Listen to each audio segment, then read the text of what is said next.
Buenas tardes, ¿qué tal? ¿Cómo te encuentras? ¿Cómo estás en este instante? Es un gusto saludarte, ¿verdad? Nuevamente acá y darte la bienvenida a este lugar, ¿verdad? Esta mesa espiritual donde vamos a compartir esta palabra de Dios, ¿verdad? Que Él ha tomado en cuenta, ha tomado a bien, a que nosotros pues compartamos, ¿verdad? Y podamos aprender cada vez más de lo que dice, ¿verdad? La palabra de Dios. Y estamos ahorita acá en la serie Fundamento Bíblico, ¿verdad? Fundamento Bíblico. Y hablamos en otras ocasiones qué importante es que nosotros conozcamos nuestro fundamento para mantenernos estables, mantenernos firmes ante cualquier circunstancia, ¿verdad? De nuestra vida. No hay nada más maravilloso o más que nos dé esa seguridad de que nosotros venga alguna tormenta, venga una situación difícil y nosotros nos mantengamos siempre en nuestra fe, que es en nuestro Dios, ¿verdad? Que no nos deje, que no nos permita esa situación difícil venir y retroceder o desmayar, ¿verdad? Sino que nos mantengamos firmes creyendo en que existe un Dios todopoderoso y que es el que nos ayuda a avanzar, nos ayuda a crecer, a mantenernos firmes en nuestra fe, tanto como el conocimiento que tenemos de nuestro Dios, que Él es nuestro Dios, nuestro Salvador, a quien nosotros rendimos nuestra vida. Amén. Así que ahorita vamos a orar para que sea Él pues dirigiéndonos en esta tarde, que no sea mi boca la que esté mencionando estas palabras, sino que sea Dios a través de mí que ponga sus palabras en mi boca. Así que oremos. Gracias, bendito Dios, estamos ya aquí dispuestos, listos, Señor, por orden tuya, Señor, compartiendo esta palabra. Sé que eres tú que has tomado a bien, Señor, este espacio en este momento. Lo hacemos, Señor, por obediencia a ti y por también compartir esta palabra que tú has puesto en mi corazón en esta tarde. Bendice a cada persona que se está conectando, a aquellos que lo van a hacer posteriormente, aquellos que van a escuchar esta palabra de Dios, Señor, que esta semilla quede cimentada en los corazones como siempre oramos en este instante y te pedimos, Señor, que esta palabra no se pierda, sino que cumpla el propósito para lo cual está siendo enviada en este momento. Gracias, Cristo Jesús. Amén y amén. Me viene acá ahorita en este pensamiento mientras orábamos, hablamos de esa semilla, ¿verdad? Que se siembra en el corazón y qué importante es eso y que no menospreciemos la semilla, ¿verdad? La palabra de Dios, no la menospreciemos. Me viene eso en la mente ahorita que dijera esto. No hay que menospreciar la palabra de Dios por muy sencilla que parezca, ¿verdad? Siempre esa semilla siempre va a brotar cuando tú lo acoges en tu corazón, lo tomas de una manera correcta, ¿verdad? Con lo que la palabra de Dios pues realmente quiere decir a nuestras vidas. Y es que Dios siempre quiere hablarnos, ¿verdad? Dios siempre está esperando para hablar con nosotros. Lo que pasa es que muchas veces nosotros estamos tan ocupados, ponemos tantos pretextos o simplemente no tenemos la disposición para escuchar lo que Dios quiere decirnos. Pero Dios pues ahora quiere decirnos esto, ¿verdad? Qué importante es, ¿verdad? Que nosotros valoremos la palabra de Dios sin importar de dónde venga, sino que realmente podamos ver que la palabra de Dios, por muy sencilla que sea, siempre nos va a orientar, ¿verdad? Al lugar que nosotros necesitamos llegar. Amén. Así que seguimos ahora con la serie Fundamento Bíblico, ¿verdad? Haciendo énfasis en la seguridad que nosotros debemos de tener en el conocimiento de nuestro Dios. No solamente en una área teórica, ¿verdad? Porque conocer a Dios creo que de una manera teórica, creo que la mayoría de personas lo conocen, dicen conocerlo. Pero es más importante venir, ¿verdad? Y conocerle realmente quién es Dios como persona, cómo se ha manifestado en tu vida. Creo que eso pues ya es más, el conocimiento es mejor, ¿verdad? Para que nosotros podamos mantenernos firmes. Y eso pues nos invita el Señor, porque Él quiere tener una comunión con nosotros. No quiere solamente que lo conozcamos teóricamente, sino que quiere tener una relación, una comunión con nosotros. Bien, vamos a ir entonces a la palabra de Dios. Fundamentos bíblicos, y estamos ahorita en los atributos comunicables. Seguimos con ello, ¿verdad? Y recordamos que hay dos tipos de atributos y uno de ellos es aquellos que son definitivamente de Dios y que esos no pueden ser transferidos a nosotros. Ese es exclusivamente de Dios, solamente Él los tiene, como la omnipresencia, la omnisciencia, la omnipotente, ¿verdad? Solamente Él lo tiene. Él es infinito, ¿verdad? Entonces solamente Él tiene esos atributos. Nosotros pues no los tenemos porque Él no los entregó a nosotros. Pero también están los comunicables, que son aquellos de los cuales Él nos ha hecho partícipe a cada uno de nosotros. ¿Y en qué versículo o capítulo nos enfocamos para esto? Es allá en el libro de Génesis, capítulo 2, versículo 7, cuando dice él que él creó al hombre y le transfirió, ¿verdad?, ese aliento de vida. En ese momento Dios estaba transfiriendo estas características de él, estas cualidades morales, ¿verdad?, de él hacia cada uno de nosotros. Es por eso que nosotros pues tenemos cierto parecido con nuestro Dios. ¿Y en qué sentido? Es que cuando tú ves, tienes que enfocarte primero en esto, tienes que tener en claro esto, es que Dios es nuestro creador. Dios es nuestro creador.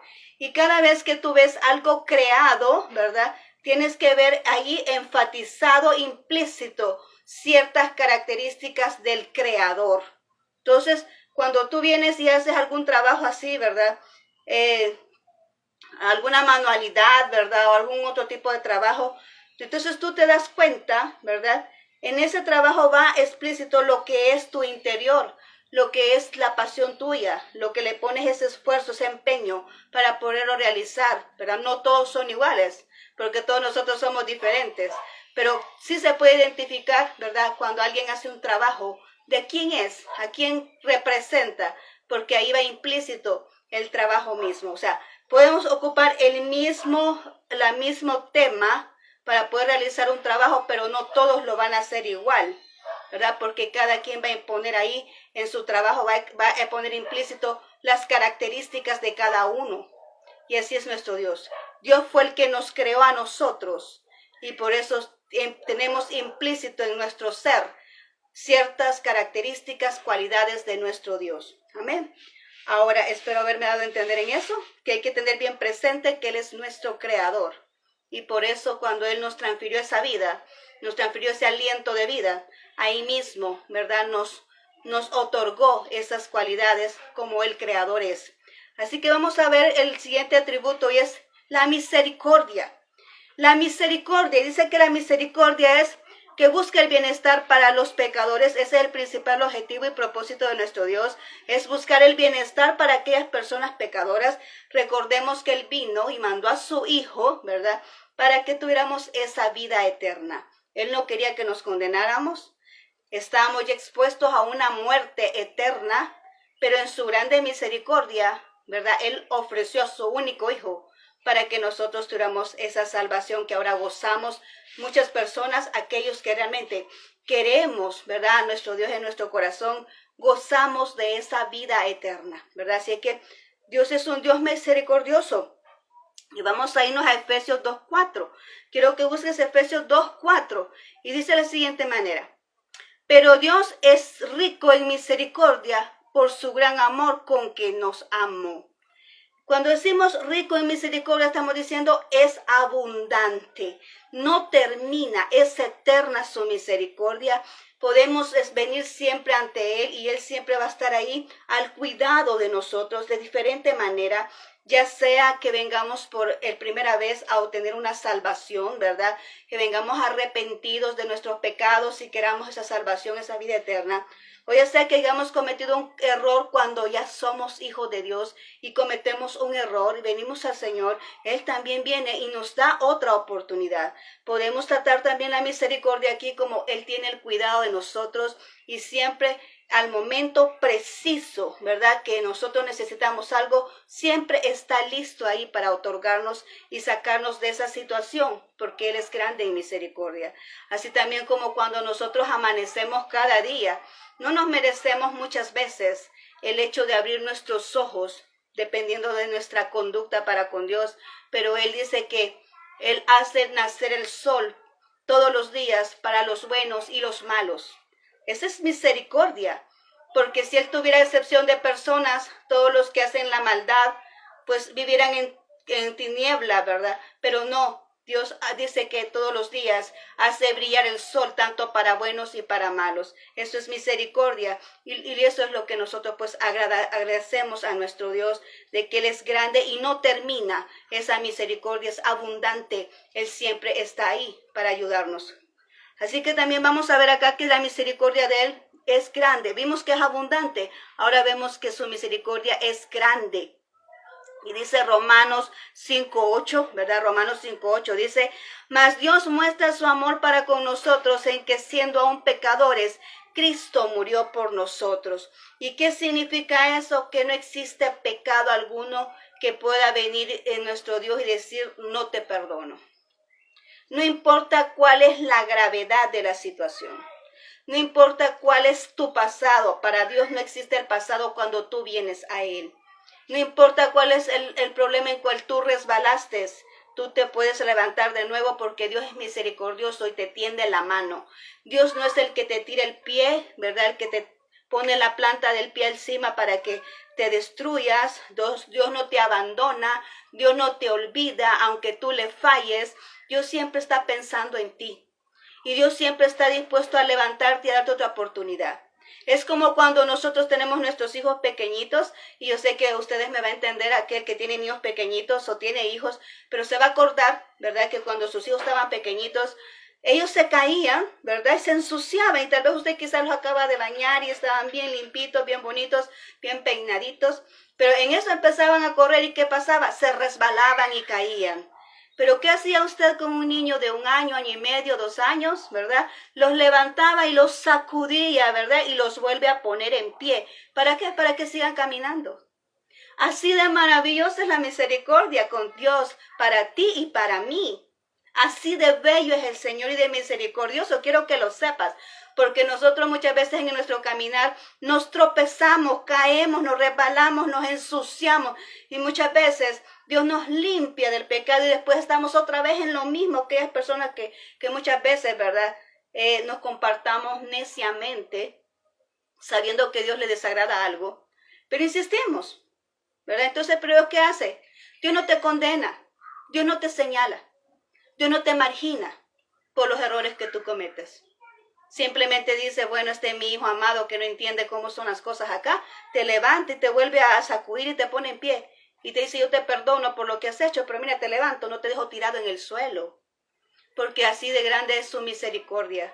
Dice ahí que es grande su misericordia, ¿verdad? Entonces, por eso Él actúa de esa manera. Dice, mas Dios muestra su amor para con nosotros en que aun siendo pecadores, Cristo murió por nosotros, dio su Hijo unigénito para que nosotros recuperáramos esa vida eterna que se perdió ahí en el huerto del Edén. Pero ahora nosotros podemos tener ese acceso a esa vida eterna. ¿Por qué? Por su misericordia. Porque es más grande su misericordia que cualquier pecado que tú y yo podemos cometer. Ahora bien, ¿este es permiso para pecar? Claro que no. No es que yo te diga, mira, el Señor es grande en misericordia, puedes hacer lo que te da la gana, ve y pécate, ve a pecar nuevamente. No. No, a Dios no le agrada eso, ¿verdad? Él tiene bien contemplado en su palabra de Dios lo que le agrada y lo que no le agrada. Y nosotros nos ha dado esa facultad de poder ver lo que es bueno y lo que es malo, ¿verdad? Y nosotros tenemos esa decisión, ¿verdad? De poder ver en qué camino nos vamos a ir. Pero asimismo, el camino que nosotros escojamos, asimismo van a ser las consecuencias que nosotros vamos a vivir. Así que quiero que lo sepas, ¿verdad? Nadie obliga a nadie, es Dios el que dispone su palabra, ¿verdad? Y la persona pues es la que viene y decide cuál va a ser su conducta, cuál va a ser su proceder. Pero quiero decirte que la misericordia de Dios siempre está allí para darte otra oportunidad. Amén. Ahora bien, ¿cómo es que hemos visto ahorita la misericordia de Dios? ¿En qué consiste? Hemos visto 2 conceptos acá, que la misericordia de Dios es abundante y que la misericordia de Dios es grande. Pero también vemos en nosotros, en nuestra vida, porque tenemos esa virtud en nosotros, esa cualidad, personas misericordiosas. ¿Cuáles son esas? Las que ven el dolor del otro y no pueden soportar ver que tienen necesidad, sino que vienen y toman de su mano y los levantan. ¿Verdad? ¿Cuántas veces, ahora que estamos ya en la época de Navidad, cuántas veces tú en estos momentos has ido y ya tienes ya previsto a quién vas a ayudar? ¿Verdad? ¿A quién vas a ayudar? Tal vez tú ya vistes a dónde hay necesidad. Yo te invito que si no lo has hecho, que lo hagas, ¿verdad? Si realmente quieres fomentar en ti esa misericordia y tú veas a dónde hay necesidad y qué hay necesidad para poder venir y dar alegría a estas personas que no tienen nada. Y que este momento de Navidad todos lo festejan, todo es alegría, ¿verdad? Todos vienen con sus familias, ¿verdad? Hay personas que no tienen familia, que pasan solitas estas fiestas. Pero realmente tú ya tienes misericordia, ya viste la situación de tu hermano, ¿cómo le vas a ayudar? Yo te invito ahora a que hagas eso. Ahora vamos a ver acá 2 Samuel 9:1. 2 Samuel 9:1 dice que si nosotros podemos otorgar, ¿verdad?, lo que nosotros tenemos dentro. No podemos venir y brindar misericordia si no tenemos a Dios en nosotros, ¿verdad? Misericordia no es lo mismo que bondad, ¿verdad? Pero nosotros no podemos tener misericordia si no tenemos a Dios adentro. Cada quien es la naturaleza de lo que anda portando dentro de su corazón. Entonces vemos aquí 2 Samuel 9:1, dice, dijo David, ¿ha quedado alguno de la casa de Saúl a quien haga yo misericordia por amor a Jonathan? Estamos viendo acá, estamos hablando de la historia de Mefiboset, ¿verdad? Mefiboset, que es el hijo de Jonathan. Y recordamos que Jonathan es el mejor amigo de David, hijo de Saúl, ¿verdad? Recordamos también que Saúl se convirtió en el enemigo acérrimo de David, porque quería quitarle la vida, lo andaba persiguiendo, porque David tenía la unción del reino, ¿verdad? Ya Saúl ya no tenía unción, estaba gobernando, estaba en el reinado, pero no tenía, ¿verdad?, la unción, porque Dios escogió uno de acuerdo a su corazón que se llama David. Entonces viene aquí, dice, en este momento se hizo bien amigo, ya cuando pasó toda la conquista, ¿verdad?, de lo que es el reino, ¿verdad?, y ya viene y terminó la guerra. Él viene y dice, bueno, no hay alguien en la casa de Saúl que yo le pueda hacer misericordia, ¿verdad? Y le recordaron a este joven Mefiboset, que era hijo, era un lisiado, ¿verdad? Que vivía en una región tan difícil, tan dura, tan pobre, ¿verdad? Y vino y le dijeron de que ahí existía alguien que era hijo de Jonathan.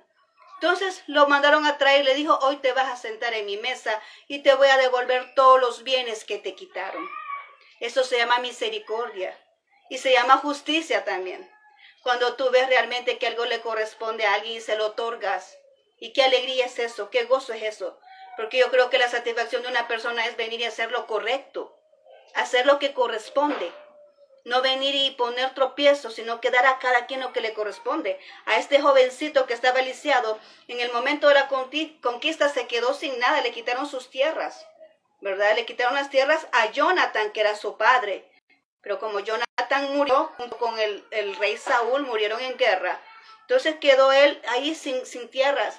Pero David dijo, yo quiero hacer misericordia, porque él amaba a Jonathan, era su mejor amigo. Entonces dijo, yo voy a hacer misericordia por amor a mi amigo Jonathan. ¿Quién es la persona que yo puedo hacerle esta misericordia? Y nada menos y nada más que era el hijo de Jonathan.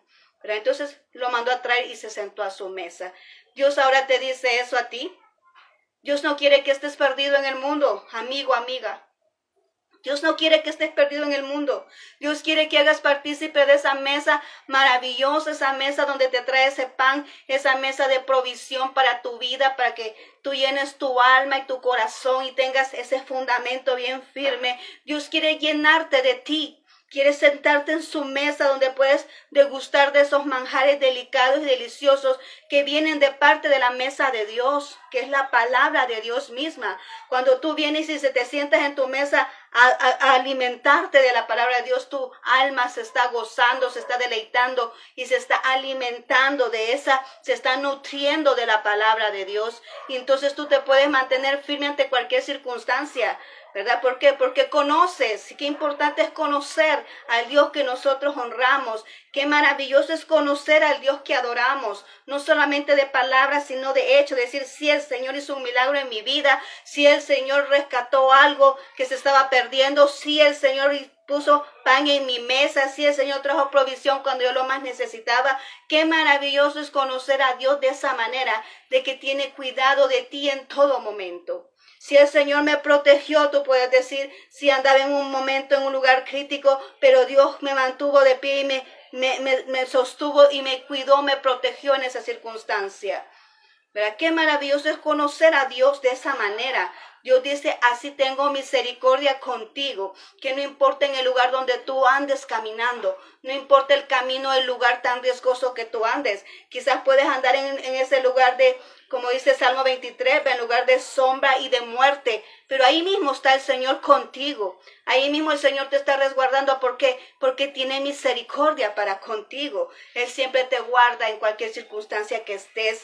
Pero entonces aquí podemos ver cómo Dios obra en su misericordia y cómo nosotros también podemos ayudar a nuestro prójimo teniendo esa misericordia y otorgándole a cada quien lo que le corresponde y ayudando, buscando a quien venir y bendecir.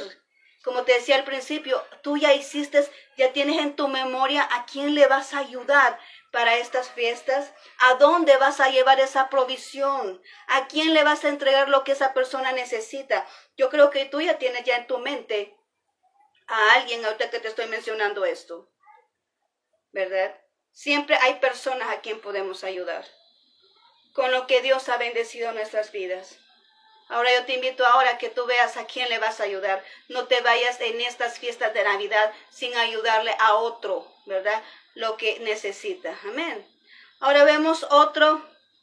Y me vas a decir, bueno, y esto está bien extraño, ¿verdad? Vamos a ver este atributo comunicable y es la ira. Es la ira. ¿Por qué? Porque Dios también se enoja. Él también tiene ira y tú vas a decir, bueno, ¿y eso cómo es? Ya te lo voy a explicar. Vamos aquí, dice Jueces 2:12. Jueces 2:12 dice, dejaron a Jehová el Dios de sus padres que los había sacado de la tierra de Egipto y se fueron tras otros dioses, los dioses que estaban en sus alrededores, a los cuales adoraban y procuraron a ira y adoraron y provocaron a ira a Jehová. Dios es un Dios celoso, ¿verdad? Esa es una de las cualidades, pero también dice aquí que Él detesta la idolatría. Él le dio ira saber eso. Saber que su pueblo escogido después de que, ya cuando estamos hablando de los jueces, ahí ya transcurrió la conquista.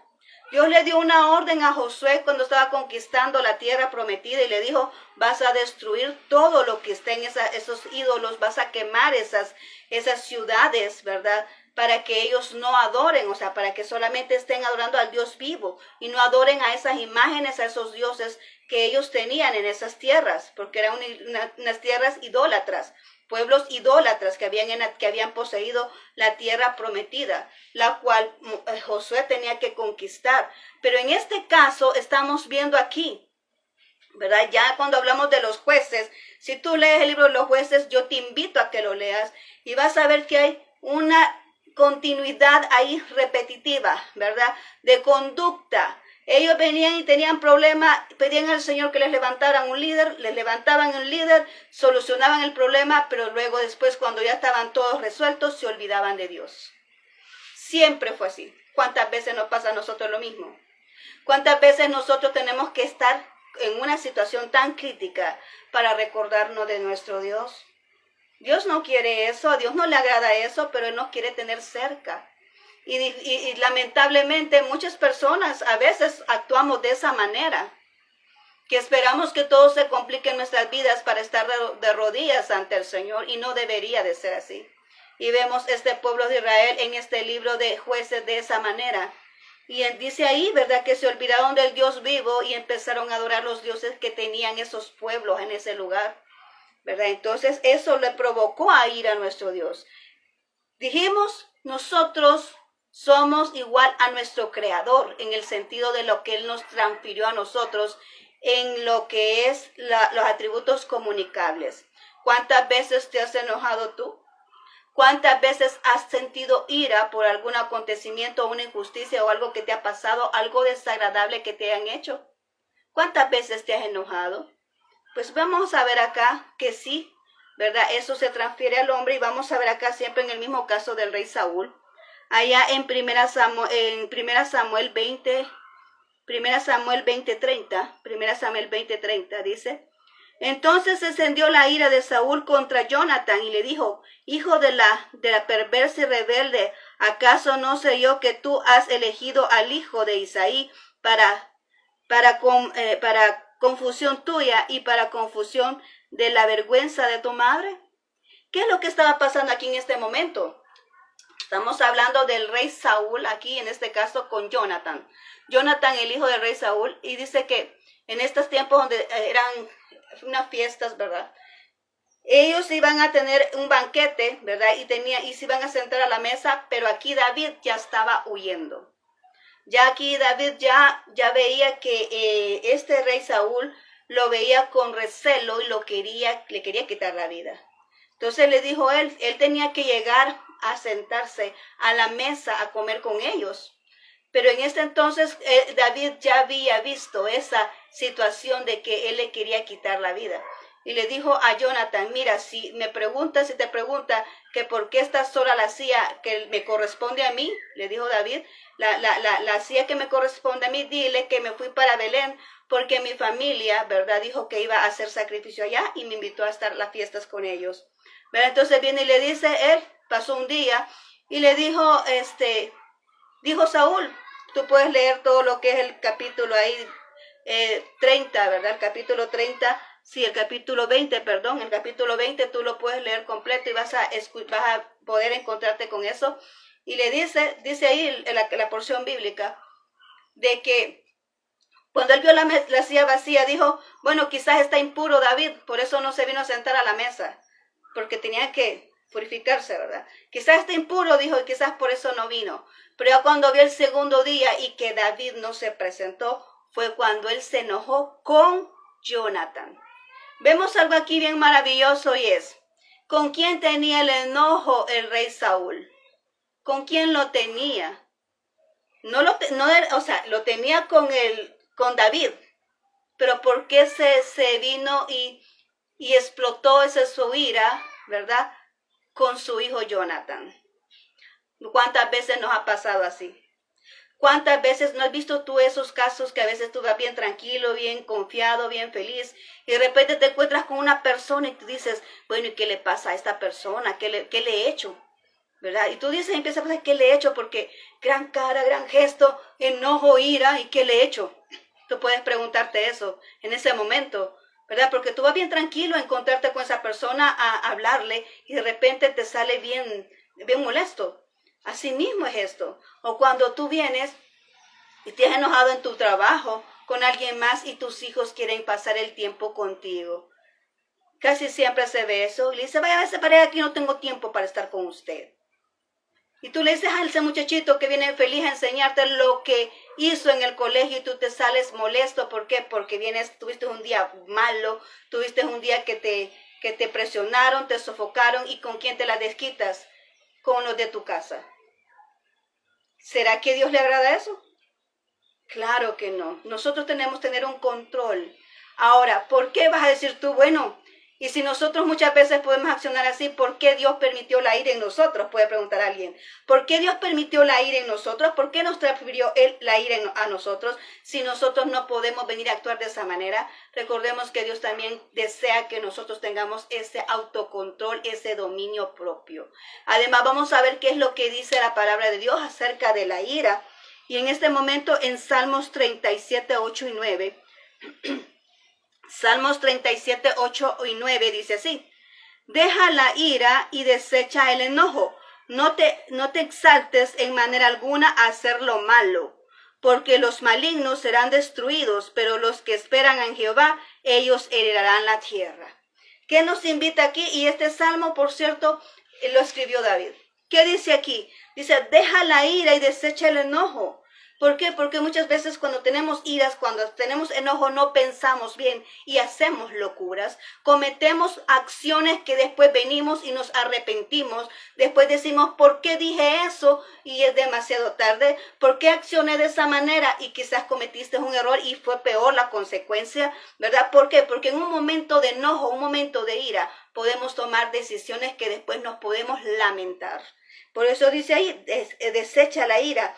Deja la ira y desecha el enojo, porque dice que dice ahí, leamos, dice, no te excites en manera alguna a hacer lo malo. O sea, una persona enojada está excitada y hace lo malo, que sí que tiene su carácter elevado, ¿verdad? Tiene su emoción elevada y puede cometer una locura de la cual se puede lamentar después. Y la segunda parte, ¿qué es lo que dice? Dice, porque los malignos serán destruidos. Cuando alguien está enojado, hace locuras y muchas veces entre ellos mismos se va destruyendo todo, ¿verdad? ¿Por qué? Porque no razonamos en ese momento de ira, no reaccionamos cuando ya es tarde, ¿verdad? Y entonces dice, serán cortados. Pero aquellos, ¿verdad? Dice ahí, pero los que esperan en Jehová, ellos heredarán la tierra. Está diciendo, no, aunque te sofoquen, aunque te molesten. Y qué difícil es eso. Qué difícil es mantener la calma cuando tú sientes que así, por todos los medios, por todos los lados, hay provocaciones para que te molestes. Hay provocaciones para que te levantas en ira, porque te están sofocando para que explotes. Pero dice ahí, resistir al diablo, porque él huirá de vosotros. Amén. Cuando nosotros tomamos ese comportamiento y tenemos ese fundamento de decir, tú sabes quién eres, tienes identidad. Cuando tú tienes identidad y tú sabes que tienes que venir y ponerte firme, que lo que está aconteciendo a tu alrededor solamente está diciendo lo efectivo que eres, porque el que no sirve para nada no le acontece nada. El que no hace las cosas como debería de hacerlas, ¿verdad? No va a venir una oposición. Pero cuando hay oposición es porque estás haciendo algo bueno, ¿verdad? Entonces ahí es donde hay oposición. Entonces dice ahí, los buenos, los que esperan a Jehová, los que esperan en Jehová, aquellos que dicen, mira Señor, me están agrediendo, me están molestando, mira Señor lo que están diciendo de mí, mira Señor lo que me están sofocando, mira Señor, pero tú vienes y pones tu confianza en Dios, Él viene y te defiende. Y después, ¿qué pasa? Tú heredas todo lo que Dios dijo que era para ti, porque te mantuviste firme, no te sofocaste, no tomaste una mala decisión, no arruinaste todas las cosas con tu actitud. No te enojaste, y la ira no te hizo perder lo que Dios tenía para ti, sino que te mantuviste quieto, te mantuviste firme, te mantuviste creyendo en que Dios iba a defenderte. Y mira que Él lo sabe hacer perfecto. Yo últimamente he entendido eso. Es mejor venir y poner la confianza en Dios que Él me defienda. Porque mira, ahí viene con el trofeo sin yo mover un dedo.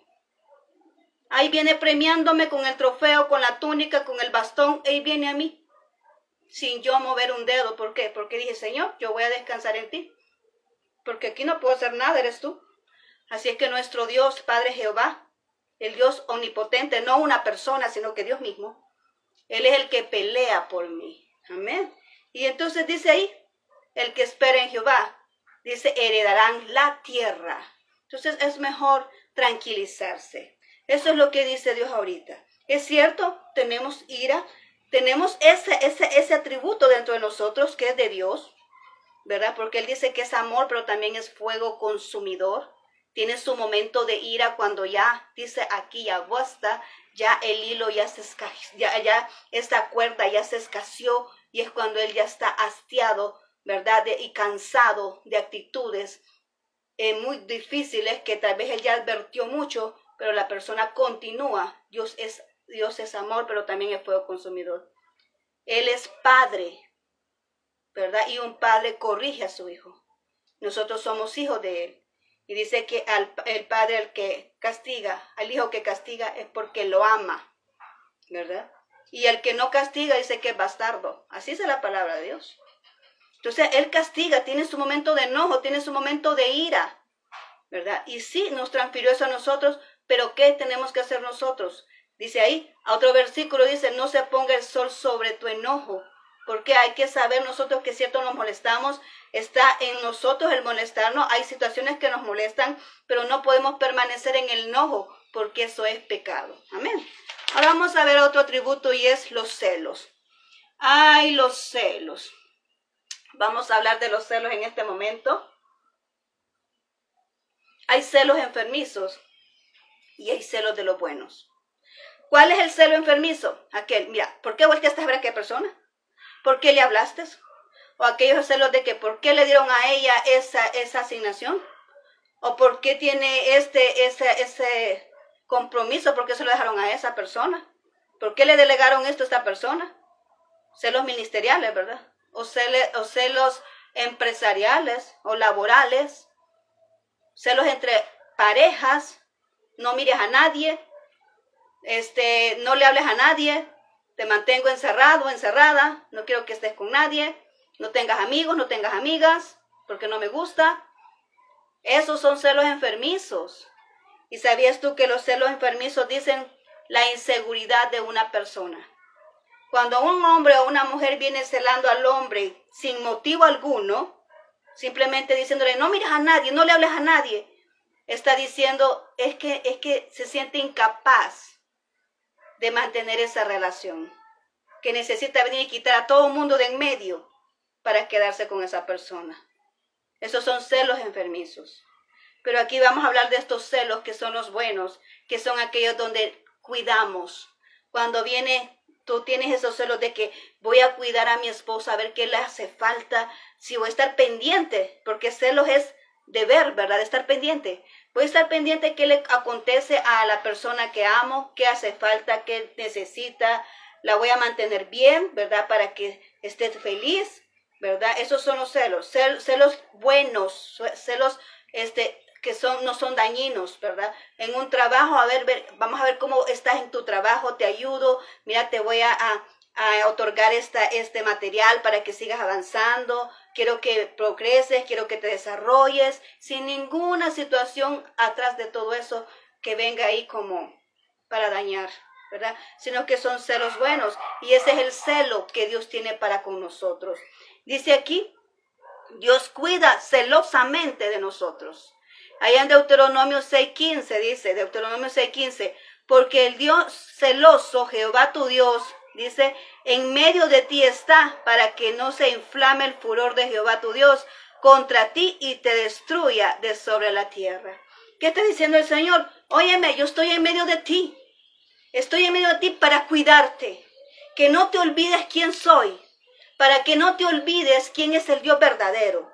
Para que no te olvides y no vaya a venir el enemigo a desviarte del camino correcto. Amén. Para que tengas ese fundamento bien firme. Yo estoy cuidándote de ti, estoy en medio de ti. Sí, te estoy entregando el fundamento para que puedas estar firme ante cualquier situación. ¿Por qué? Porque nos cuida celosamente. O sea, Él nos está advirtiendo, dice, yo estoy en medio de ti, sí, pero para cuidarte, para que no caiga el furor después de ver de que quizás has cometido un error. Entonces mejor yo te cuido para que no cometas el error. Eso es lo que Dios nos está diciendo ahí, para que no cometas el error, para que no caigas en pecado, para que no vengas después ahí lamentándote de las consecuencias de la mala decisión que tomaste, para que no vengas lamentándote después de que las cosas no te salgan como querías, ¿verdad? ¿Por qué? Por eso te estoy cuidando y estoy en medio de ti, dice el Señor. Ahí vemos cómo Dios nos cuida celosamente. Ahora, vamos a ver acá, hay celos que Dios condena, como lo estamos viendo. Y vemos este caso que nos conocemos perfectamente y es en Génesis 4:4. Génesis 4:4 dice, y Abel trajo también de los primogénitos de sus ovejas, de lo más gordo de ellas, y miró Jehová con agrado a Abel y a su ofrenda, pero no miró con agrado a Caín y a la ofrenda suya, y se ensañó Caín en gran manera y decayó su semblante. Conocemos aquí esta historia de Caín y Abel. ¿Cuál fue el motivo? Una ofrenda. Hubieron celos y envidia. Ahí Caín se enojó. ¿Por qué? Porque Dios prefirió la ofrenda de Abel. Porque Abel venía con el corazón correcto ante Dios. No hay nadie más que conozca nuestros corazones que nuestro Dios. ¿Y qué podemos ver aquí? ¿Cómo es que nosotros nos presentamos ante Dios? ¿Cómo es que nosotros hacemos lo que hacemos, que decimos que es para nuestro Dios? ¿Cómo somos al momento de cantar una alabanza?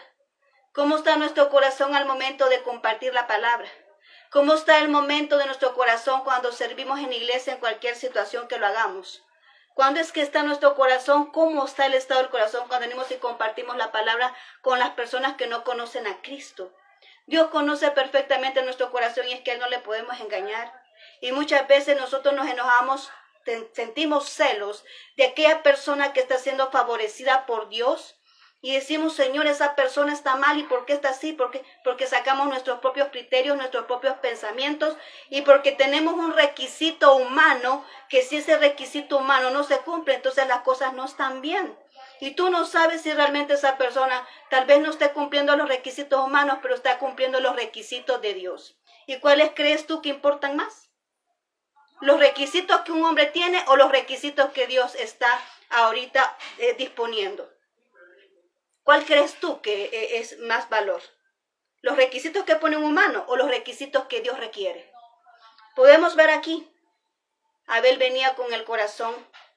Tal vez no fue tanto la ofrenda que traía, sino el estado del corazón. El estado del corazón, que él dice que vio con más agrado la ofrenda de Abel. Amén. Como dice ahí la porción bíblica, yo quiero leer la siguiente, que es el 5, el versículo 5. Y quiero leer esto acá, ¿por qué? Porque muchas veces nos molestamos tanto. Y dice el 5, o el 7, perdón, el 7. Si bien hicieres, no seréis enaltecido, dice, y no hicieres bien el pecado hasta, o sea, si hicieres bien, dice, ¿no serías también enaltecido? Vamos a quedarnos hasta ahí. ¿No serías también enaltecido? Porque lo que pasa es que nosotros muchas veces queremos el favor que vemos de otro, pero no estamos haciendo lo correcto para ganar el corazón a Dios. Y algo que tenemos que tomar muy en cuenta aquí es que no necesitamos ganarnos el corazón de ninguna persona, sino que necesitamos ganarnos el corazón de Dios, no el de una persona. Porque lo que hacemos nosotros no es para agradar a las personas, es para agradar a aquel que nos llamó y nos escogió a hacer lo que hacemos. Entonces, cuando nosotros venimos con el corazón correcto, entonces Dios viene y contamos con su respaldo, contamos con su presencia, contamos con su bendición. ¿Por qué? Porque nuestro corazón está inclinado de la manera correcta a cumplir un requisito otorgado por Dios, no por el hombre. Amén. Entonces vemos aquí esto, qué maravilloso es. Vemos cómo Dios viene y respalda esto, tiene celos para cuidarnos, ¿verdad? Pero también están los celos que condena y es el caso de Abel, perdón, de Caín. El caso de Caín, que es el celo que Dios condenó. ¿Por qué? Porque al final de estos celos llevaron a quitar la vida a alguien, a quitarle la vida a una persona. Qué tremendo es ese celo cuando venimos y hablamos, juzgamos, señalamos a personas que es injusto.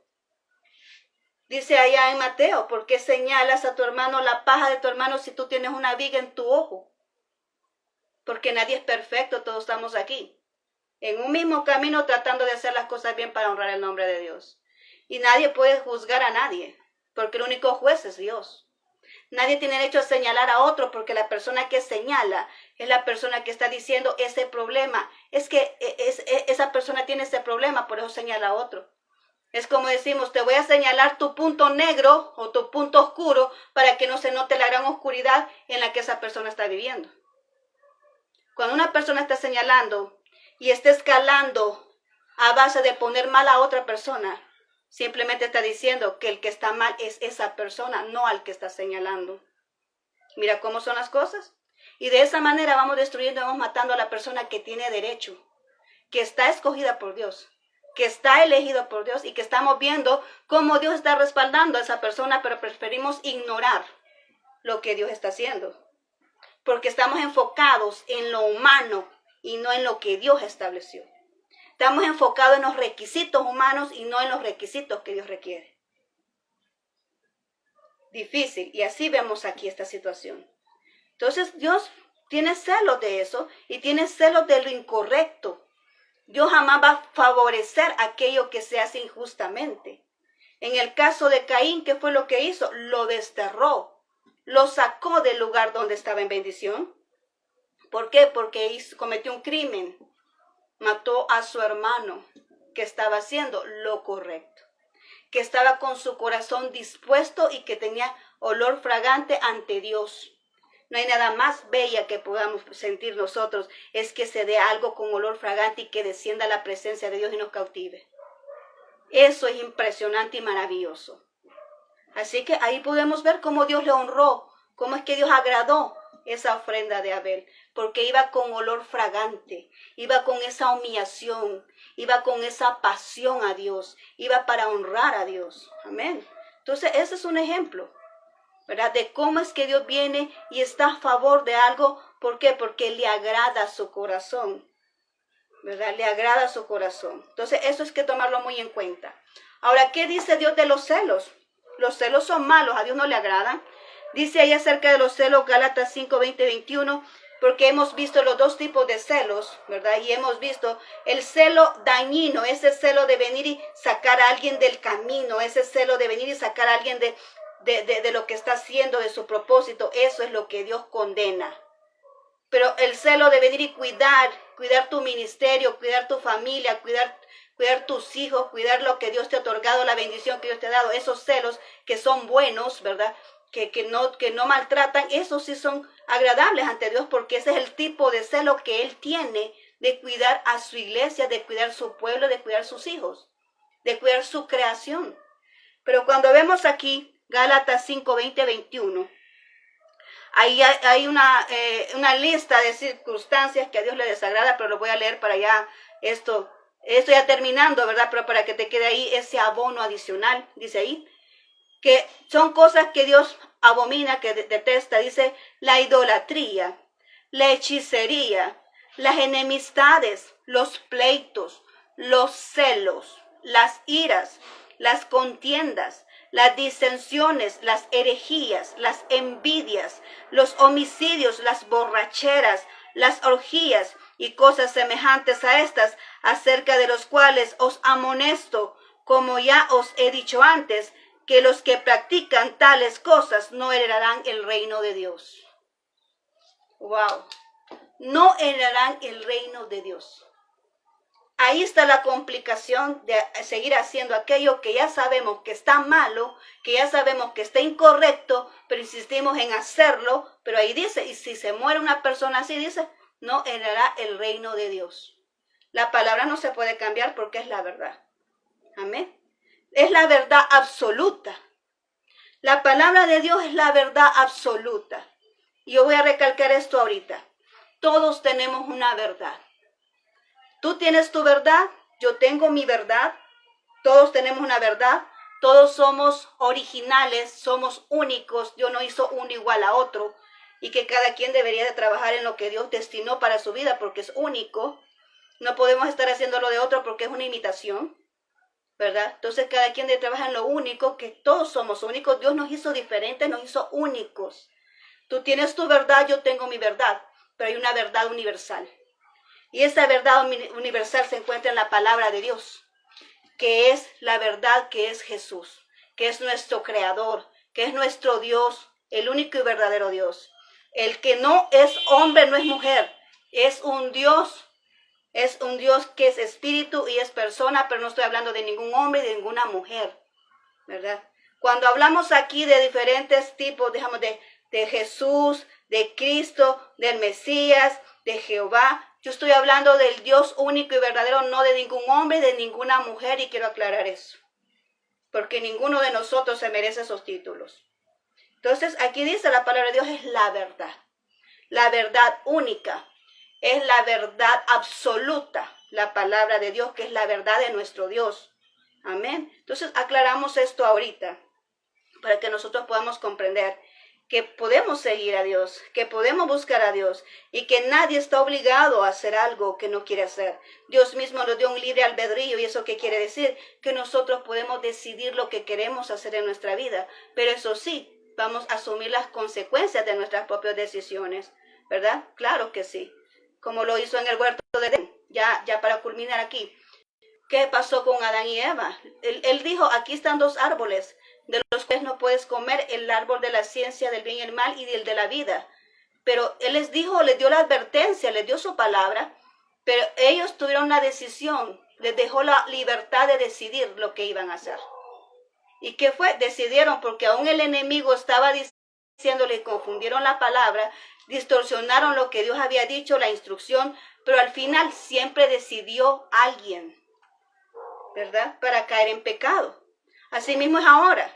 El enemigo siempre nos presenta las ofertas, nos presenta aquello que más nos agrada, nos presentan aquellas en bandeja de plata o bandeja de oro, siempre viene y va interponiéndose. ¿Para qué? Para que no obtengamos nuestro propósito en Dios. Pero ¿quiénes toman la decisión de seguir eso? ¿Quiénes toman la decisión de caer en el pecado? ¿Quiénes toman la decisión? Nosotros. Los que Dios creó, nosotros los seres humanos, tomamos la decisión de fallar o de abstenernos. Pero eso sí, las consecuencias siempre vienen. Entonces ahora yo te dejo esto aquí. Dios detesta la ira y los celos, que son dos sentimientos o dos atributos que los seres humanos poseemos, pero que los hacemos actuar de mala manera, no como Dios lo quiso otorgar a nosotros, ¿verdad? Y vemos aquí también la misericordia de Dios, que Él, aunque hayamos fallado, aunque hayamos pecado, ahora es tiempo de venir en arrepentimiento a Él para poder llevar una vida recta ante los ojos de Dios. Así que estos son los tres atributos que hemos visto ahora: la misericordia, la ira y los celos. Faltan, sí, vamos a seguir viendo el día jueves otros atributos más, ¿verdad? Porque lo que quiero yo es que quede este fundamento bien claro de cómo es nuestro Dios, ¿verdad? Que a quién es el Dios que nosotros adoramos, cómo es nuestro Dios a quien nosotros servimos, cuáles son sus características, por qué nosotros decimos que tenemos esa similitud, esa semejanza con Él, porque Él dijo: hagamos al hombre a imagen y semejanza. Cuando habla de semejanza, es que Él nos hizo igual a Él, nos transfirió esos atributos a nosotros. Eso significa semejanza. Amén. Él nos compartió de esos atributos, pero no para que vengamos y los pongamos en práctica de la manera equivocada. Amén. Entonces, así está la palabra de Dios en este momento. Así que te agradezco mucho haberme acompañado y vamos a orar en este instante, dándole gracias a Dios por la poderosa palabra que nos ha otorgado y este alimento espiritual. Acompáñame. Gracias, bendito Dios. Hemos terminado ya este tema de este día. Atributos comunicables, Señor, donde hemos aprendido lo que es tu misericordia, la ira y los celos, Señor. En este momento quiero ponerte en tus manos cada persona que ha escuchado este mensaje. Que esta semilla no se pierda, sino que realmente genere ese fruto, que podamos llevar a la práctica lo que hemos aprendido. Abstenernos de aquella ira, Señor, mantener ese control en nosotros, pero también, Señor, aplicar de una manera correcta lo que son los celos. Que no sean celos enfermizos, sino que sean celos para poder cuidar aquello que tú nos has otorgado a nosotros. Bendito Señor, sabemos que eres un Dios misericordioso y te agradecemos por todo aquello que tú nos otorgas, lo cual no nos merecemos, pero tú por tu grande misericordia nos lo concedes y nos lo permites. Gracias, bendito Señor. Bendice a mis amigos, a mis hermanos. Solventa cada una de sus necesidades que ellos estén cruzando ahorita. Si hay alguien enfermo en este momento, declaro sanidad en el nombre de Jesús para aquel que está enfermo ahorita de sus riñones, aquel que está enfermo de sus pulmones, aquel que tiene insuficiencia cardíaca en el nombre de Jesús. Ahora mismo declaramos sanidad en su vida. Aquellos que están pasando esas migrañas fuertes y que están tomando medicamento excesivo, bendito Señor, haz tu obra en esa cabeza. Ese dolor de cabeza desaparece ahora mismo en el nombre de Jesús. Aquellos que tienen problemas de artritis, Señor, dolor de hueso, ahora mismo, Señor, son restaurados. Esos huesos, Señor, se quita ese dolor en el nombre de Jesús. Oh, bendito Señor, los que tienen problemas estomacales, en este momento desaparece todo dolor estomacal, desaparece, Señor, toda úlcera, toda gastritis, se va ahora en el nombre de Cristo Jesús por la palabra que tú estás poniendo en mi boca. Oh, bendito Señor, declaramos sanidad en este momento en aquellos que están escuchando y que van a orar junto conmigo en este instante. Gracias, bendito Señor, en tu nombre hemos orado este instante. Guarda a cada persona en tus manos. Gracias, Cristo Jesús. Amén y amén. Muy bien. Muchas gracias nuevamente por haberme acompañado. Te mando un fuerte abrazo allá donde estés. Nos seguimos viendo, ¿verdad? Si Dios lo permite, el día jueves con este mismo tema, ¿verdad? Fundamento bíblico y los atributos comunicables. Así es que nos seguimos viendo. Gracias por haberme acompañado. Que el Señor te bendiga poderosamente y hasta la próxima, si Dios lo permite. Bendiciones.